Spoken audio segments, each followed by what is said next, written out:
নমস্কাৰ গ্ৰহণ কৰিব। প্ৰথমতে আমি আগন্তুক বহাগ বিহু আৰু বিচুৱাৰ শুভকামনা সমূহ অসমবাসী তথা ভাৰতবাসীক আমি জ্ঞাপন কৰিছোঁ।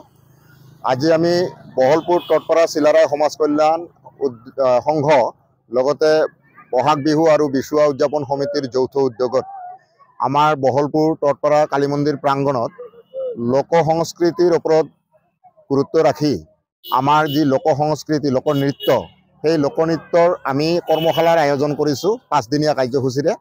আৰু এই 5 দিনীয়া কাৰ্যসূচীত আমি প্ৰশিক্ষক হিচাপে সুদূৰ কোকৰাঝাৰৰ পৰা মাননীয় শ্ৰীযুত দিগন্ত কুমাৰ ৰয় আৰু মাননীয় শ্ৰীযুতা শ্ৰাৱণা ৰায় বাইদেউক আমন্ত্ৰণ কৰি আনিছোঁ।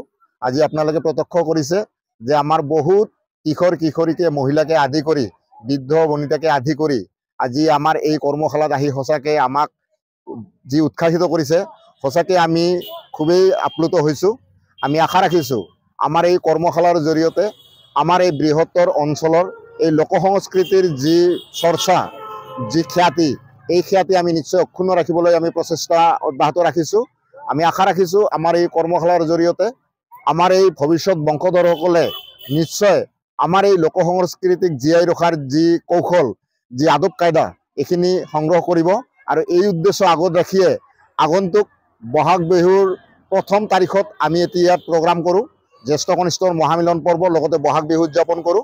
আৰু সেই বহাগ বিহু বা এই জ্যেষ্ঠ কনিষ্ঠ মহামিলনৰ দিনাখন আমি সমূহীয়া হিচাপে জ্যেষ্ঠ কনিষ্ঠই লগ লাগি আমাৰ এই লোক সংস্কৃতিৰ প্ৰতি শ্ৰদ্ধা জনাই বহাগ বিহু পালন কৰোঁ। আৰু এই উদ্দেশ্য আগত ৰাখিয়ে আমি কৰ্মশালাৰ আয়োজন কৰিছোঁ।